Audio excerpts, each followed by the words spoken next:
Good morning and welcome to the Core Connection. I'm Mira Rubin here with you on Enlightened World Network, and today's topic is choice of meaning. And we often talk about being meaning-making machines, human beings, and what we're going to talk about today is that the choice, where we always have choices, and the choice of meaning that we ascribe to circumstances and experiences in our lives those choices are probably the most important choices we can make. So we're going to have a conversation about that today. Good morning, Rosalind. Welcome. Great to have you here with us this morning, and welcome to everybody else who's joining us. Choice of meaning. I'm really excited to have this conversation, but before we get started, let's take a minute or two to get present. So let's take a deep breath in through your nose and hold it. And imagine clean, crisp oxygen flooding your lungs, flowing into your bloodstream, nourishing all your cells, all your organs, bringing vital life energy to your body and being. And as you exhale any tension, stress, negativity, fatigue. And now let's take another deep breath in through your nose and hold it. This time, imagine brilliant, bright light lighting you up from the inside out, illuminating, electrifying, and energizing all your cells, your molecules, your electrons, creating a brilliant beam of light and energy from your heart out into the world.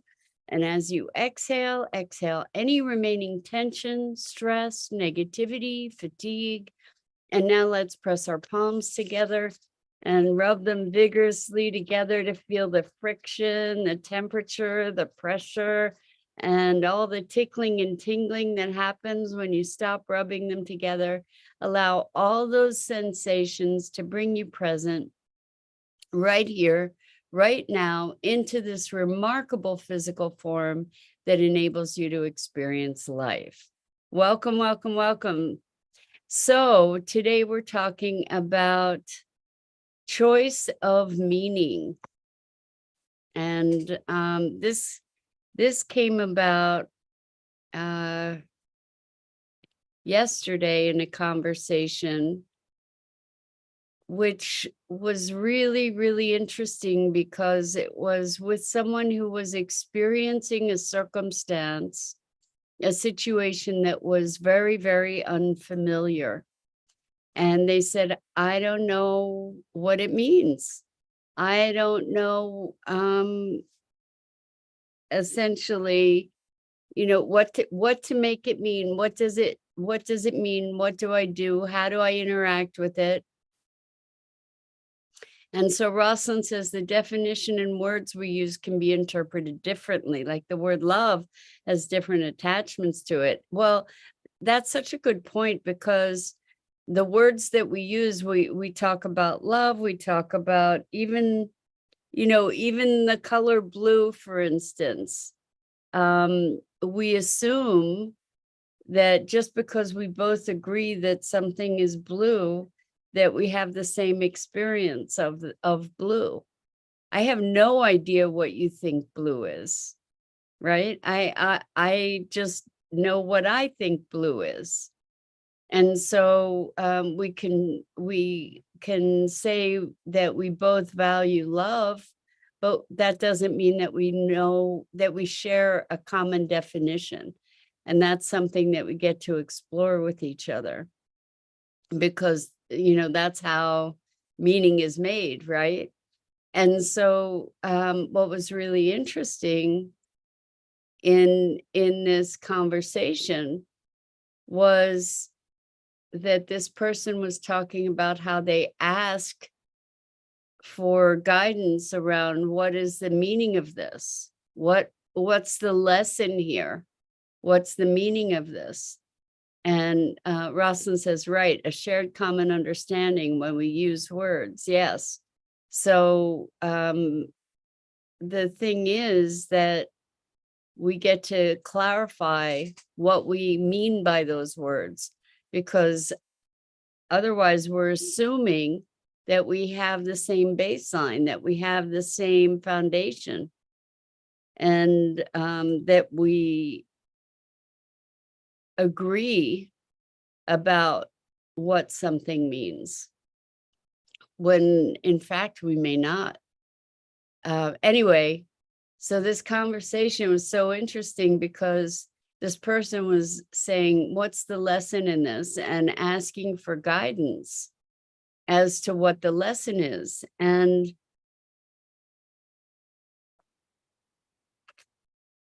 what is very clear to me is that it's not that there's a lesson. It's not that there's a meaning. There are a multitude of meanings that we couldn't ascribe to something. And so what I was saying is that's not a useful question. It's not a useful question, or it's not as empowering a question as, what meaning will I make of this? What meaning can I make of this that serves my highest good, or that serves my highest, most empowering? That's a very different question than what's the meaning of this? Because and it's a more accurate question, because it gets to the heart of the matter, which is that we are the ones that make up the meaning to begin with. And so I can make, let's say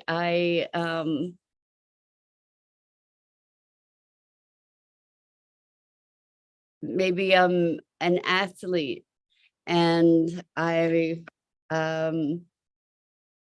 in the morning I did something unusual, like I put on my socks, my left foot, the sock and shoe on my left foot, and then the sock and shoe on my right foot. And that day I won in my competition. So I can make it mean, I can ascribe meaning to, well, if I put my sock and shoe on my left foot and then on my right foot, then that means I'm going to be lucky that day. And a lot of people do create those kinds of associations, and that's how we end up with superstitions, essentially, is that we associate things that aren't necessarily related and make meaning out of it. So the question is, what is a meaning that I can attribute to this that serves me, that will serve me? So, for instance, sometimes I'm a little bit of a klutz, so I might trip over something, and I just say, thank you, thank you, thank you. Why? Because what I make it mean is I didn't fall on my face, that I didn't actually, what I make it mean is that as I escaped being seriously injured, rather than, oh my gosh, I tripped, what an idiot, or anything like that. Instead, I'm like, oh, thank you, because I didn't get hurt, So I make it mean like that was a close call. Somebody, something, whatever is looking out for me. I was protected in that situation. But that I make it mean that because then I feel better, right? I feel like, oh, good. Like I'm okay. I'm acknowledging that, instead of making myself feel bad for tripping in the first place, right? It's not that one is more true than the other. It's the same glass half full, half empty conversation, right? What do we make it mean? And so the choice of the meaning that we ascribe is profoundly important. Perhaps the most important choices that we make in life are the choices about the meaning that we ascribe to things. So maybe somebody looks at you sideways. You can make it mean that they think something's wrong with you, right? Or you can make it mean they must be having a tough day. What's going to serve? So Rosalind says, I thank the parking angels when I find a close spot. Yes, exactly. So you make it mean that there are parking angels that are looking out for you, right? I call it parking karma. I activate the parking karma and find great spots. But parking angels, that's great. So, like when things like that happen, when we find great parking spots, when things just flow, we can make it mean that we're in alignment, that we are, on the right path. Um, the meaning that we ascribe shapes our experience, which, it's a chicken and egg thing, which shapes the way that we show up, which shapes our experience, which shapes the way that we show up, etc. So I think it's very interesting to be conscious about the meaning we make. And one of the things that I tell people is, or I caution people to be discerning about how how we curate our stories. So what that means is all that meaning stuff is a story. It's all a construct. And so when we say, I'm sick all the time, or I'm just always tired, or these are the stories that we are shaping our lives with, and they deserve greater attention. They, it's not just a matter of transformational language. Some people have the story, I'm a loser. And to have that story, it's a self-fulfilling prophecy, because even if you're doing wonderful, amazing things in the world, if you believe that you're a loser, you don't ever get to experience the joy and reward of all the amazing things that you do. Because if you believe that you're a loser, then you can only assimilate loser sorts of things. All the good things just are lost on you. They don't register. And by the way, if you all are wanting to participate in our conversation today, and if you're writing comments that I'm not responding to, please go to the Enlightened World Network Facebook page or YouTube channel, and you can add comments in there. And when I see the comments, I will respond to them. So choosing meaning or choice of meaning is really important. If you flunk a test, you can make it mean that you are stupid, or that you'll never learn, or that you that you didn't study enough, or that you're tired, or that You were just off today. You could make it mean any number of things. You could make it mean that you just need to put more attention to the work. You can make it mean something where you give up, or you can make it mean something where you redouble your efforts. So the meaning that we make, the meaning that we choose to make, it's not that there is any inherent meaning. There isn't. There is no inherent meaning. We ascribe the meaning. So Rosalind says, I'm often listening to the stuff after the word but.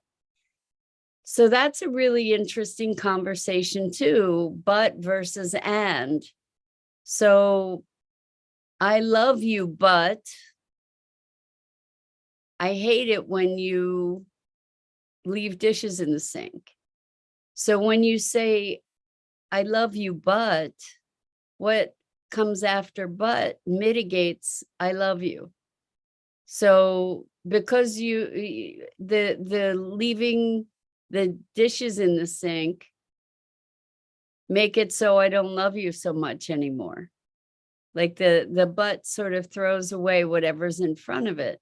If you say I love you and I really hate it when you leave dishes in the sink, then it's and, it's not instead of, where the but sort of makes an instead of. So that's an important choice of words, because but is a nullifier, essentially. And so Rosalind says, when someone is explaining something, yes. So you're listening to stuff after the word but, because the stuff before has just been tossed out the window by the word but. If they had said and, then it's inclusive and it's more expansive. Good morning, Bernadette. So good to have you here with us this morning. And so Bernadette says anything after the but is how they truly feel. Yeah, so if you say and, then I can know how that both are important, right? And so choice of meaning. So here in this case, we're saying, well, anything after but is how you really feel, and the stuff before it doesn't count. So that's also meaning making. You're just saying I love you because you want to placate me, and you want to berate me by leaving because I left the dishes in the sink. So Rosalind says, great distinction. The word but nullifies while and is inclusive. Exactly. And so it may be, these are nuances of language, but nuances of language are also nuances of meaning. And they're not, while they may seem simple, they're actually quite profound, because it's the difference in experience, for instance, between I have to do this and I get to do this, or I'm blessed to do this. It's a very, very different experience to say I have to versus I get to. One is an obligation, the other is an opportunity. And one is an obligation, the other is a gift. Yeah, so looking at this notion of choice of meaning, like if somebody's rude to you, you can make it that they're this way, that way, or the other way. You could make it that they're having a rough day. You could make it about you. You could make it that they don't like you, or they don't, you could go off on all kinds of stories. These are meaning-making exercises, which we engage in pretty much all the time, because that's how we navigate. And so the beauty of this conversation that kicked this whole thing off was that this person was in a state where they didn't know They were just in a state of, I don't know. They were in a state of wonder and curiosity and saying, I don't know what to make of this. They didn't have a context for it. They didn't have a way to categorize it. They didn't have a box to put it in so that they could put it on the shelf or know how. They were like, I don't know how to act. I don't know what to make of this. And the thing that's so fascinating is that when we encounter these moments of not knowing, of possibility, of something unfamiliar, we kind of rush, generally, we kind of rush to categorize it or to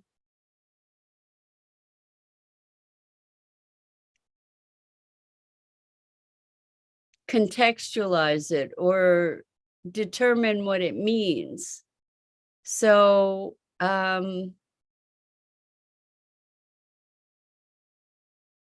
have a great day, Bernadette. It was great to have you join us. And good life. Oh, wow. End of life care for my best friend's mom. Wow. Well, that's such a gift you're giving, Bernadette. Really, really generous of heart and spirit. So I'm so glad you had a chance to stop in, and how beautiful that you're doing that for your best friend's mom. So good luck with that. Anyway, choice of meaning. Death. We can make death mean it's a tragedy. We can make death mean it's a passage to a better place.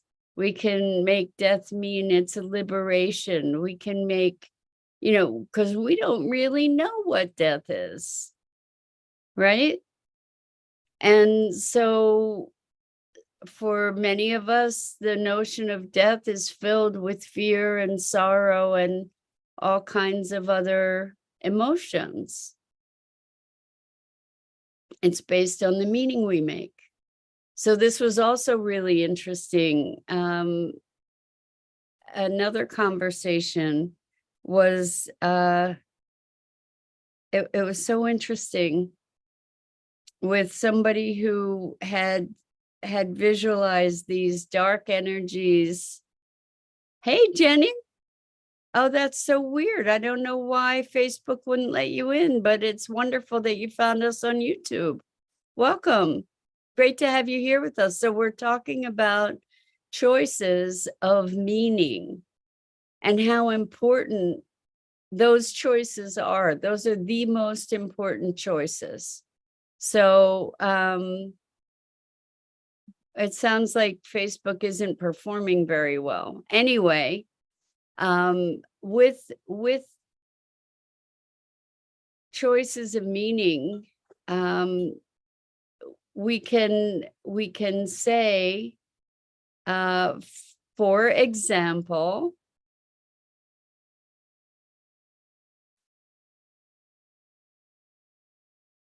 I'm right now my life is awful. Or we could say right now my life is providing me with lots of challenges to grow.